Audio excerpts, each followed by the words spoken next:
picture is for you men who've not yet flown overseas. These are shots of our planes flying through Flak over France and the Low Countries, over Germany and Italy, over Jap Islands in the South Pacific. It looks tough. It is tough. This is no attempt to minimize the danger of flak. The gunners are good, particularly the Germans. Their weapons and methods are good. Good enough to lay a shell on a plane 5 miles up, flying 300 miles an hour.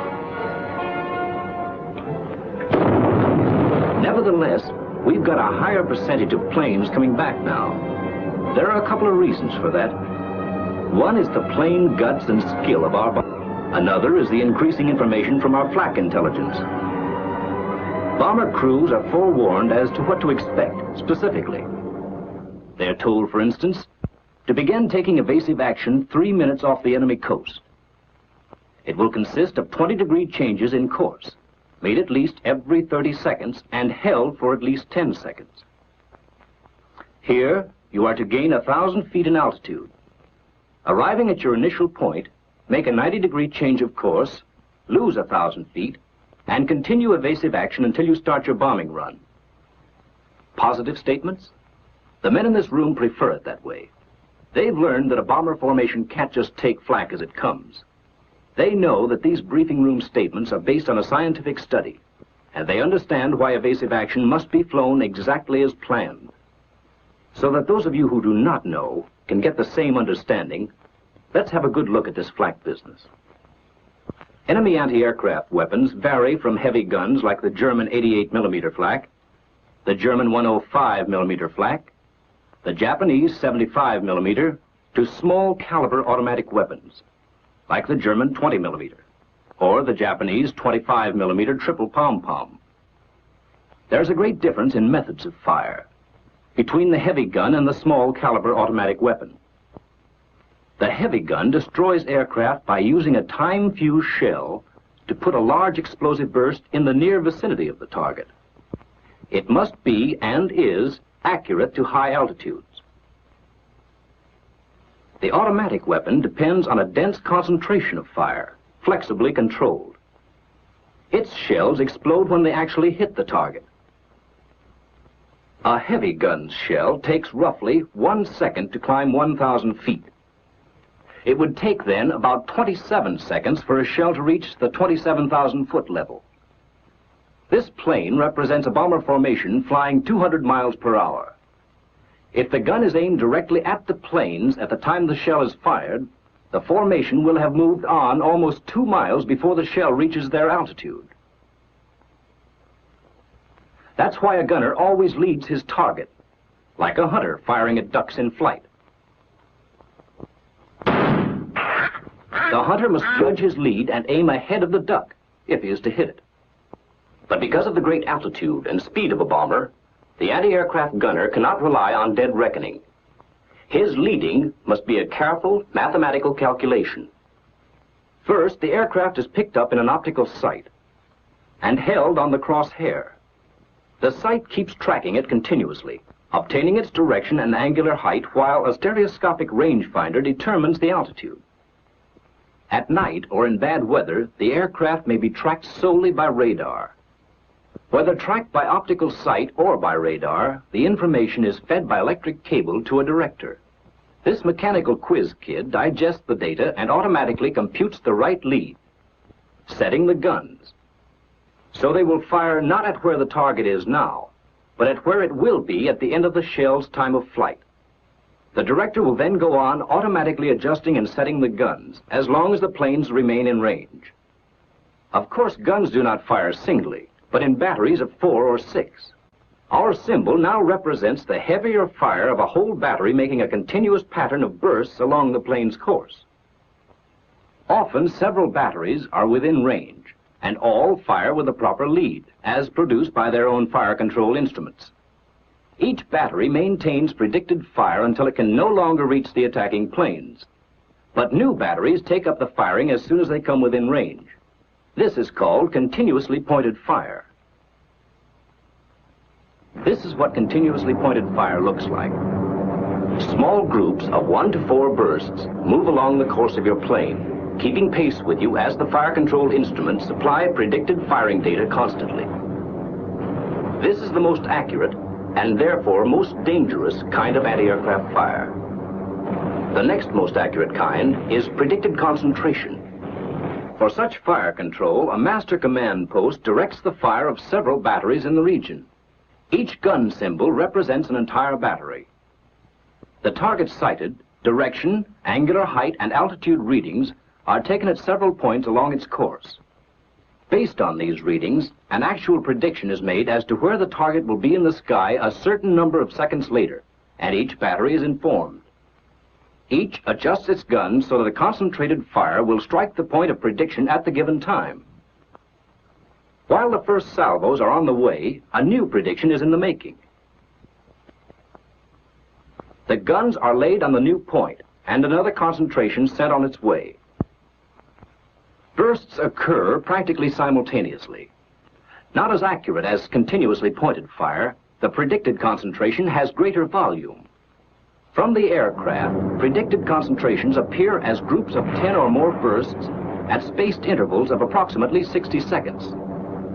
In contrast to continuously pointed fire, there will be flak-free spaces between successive concentrations of bursts. In both these kinds of fire, the gunner is up against his greatest weakness, prediction. His firing data can never be more than the assumed future course of the target. In continuously pointed fire, the gunner must get you in his sights and obtain your altitude. At least 5 seconds consumed here. Then the director must make its calculations and set the guns. Roughly another 5 seconds. Then the shell, climbing at approximately its 1,000 feet per second, chalks up 25 more. Continuing your present flight path for 35 seconds would place you right at the predicted point. But making a change after 25 seconds leaves the flak bursting on a course you're no longer flying. In addition, the gunner's next prediction must be refigured to fit your new course before he can fire again.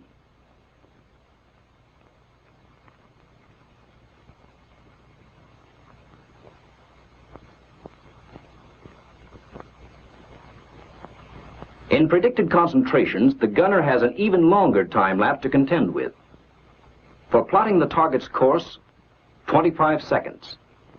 For making a prediction, 5 seconds. For the telephoning and actual setting of the guns of the various batteries, 10 more. Adding 25 seconds for approximate time of flight gives us a total of 65 seconds. However, by flying planned evasive action, that is a point you'll never reach. You can see from this that if you knew when to make changes and what changes to make, you could continuously defeat the predictions. Well, that's what flak intelligence has figured out. As a rule of the thumb on when to make changes, you're given this. Never fly one flight path for a greater number of seconds than you are up thousands of feet. In other words, flying at 30,000 feet, make a change at least every 30 seconds. In planning what kind of changes to make, we must avoid ineffective evasion. Do not fly a sinuous course illustrated here, because such small regular variations can be averaged out.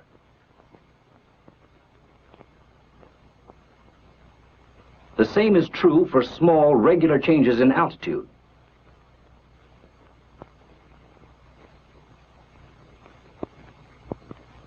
Even a constantly curving course must not be maintained for too many seconds at your altitude because the newer directors can predict on such a curve. They can also predict on constant changes of altitude. When you consider the overall pattern of an evasive course in the sky, you can see that nervous minor changes are worthless. Instead, compromising between what confuses gunners the most and upsets your formation the least, we plan this sort of evasive action. Changes in course of a minimum of 20 degrees. Changes in altitude of greater than 500 feet. The two changes made simultaneously whenever your formation permits, and never held longer than the number of seconds which corresponds to your altitude in thousands of feet. You will be told to start this planned evasive action 3 minutes before reaching a defended enemy area. That's because you have no way of knowing when the gunner gets you in his sights. To ensure against flying straight and level long enough for the gunner to get off even one accurate prediction, evasive action is started before you're in range. If for any reason accurately predicted fire is impossible, the enemy can still resort to a third type of fire called barrage. Here the flak is fired into a certain volume of sky. Very roughly predicted, the individual bursts are inaccurate. But with all guns trained on this zone, a dense pattern is formed. To force the aircraft to fly through flak-filled space, the barrage is usually laid in front of the estimated bomb release line. The chances of being hit in a barrage are not as great as in the other two types of fire, since accurate prediction has been sacrificed for volume of fire. Evasive action will not carry the plane out of the barrage or affect its chances of being hit. The sooner the aircraft flies through, the better. Remember, the barrage hangs in one region of sky and is not predicted for any particular aircraft's course. However, evasive action during the approach to the target can upset the enemy's effort to effectively locate his barrage. If the defense knew your bomb run long in advance, the barrage could more effectively be placed in your path. Evasive action will add to his difficulties. Sure, we know it's easy to advise. And we know that with its sky full of bursts, barrage fire looks like the worst of them all. But remember first, that bursts you see already hanging in the sky are no longer dangerous. And second, that barrage fire is actually the least accurate of the three control methods. By turning away to find another approach, you only keep yourself in the target area for a longer time, thereby exposing yourself to additional fire. Further, you break the planned formation and invite added threat from the fighters. Weighing one against the other, it's safer to fly on through a barrage than to remain in a target area longer than absolutely necessary.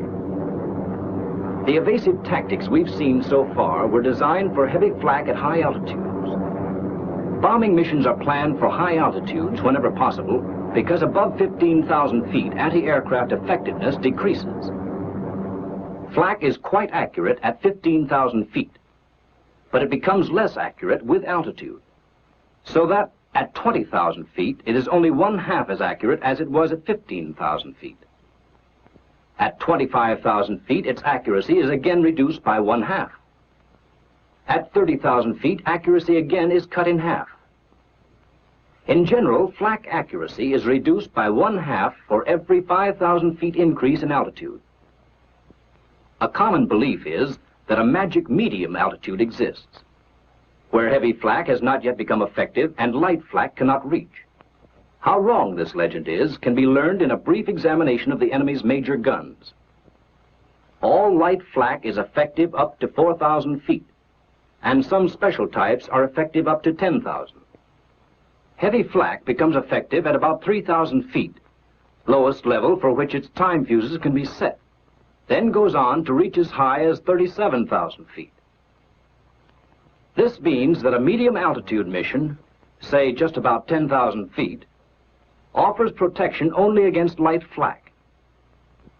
When we know that both light and heavy can be expected, the safest altitude is either as high as possible or as low as possible, right down on the deck.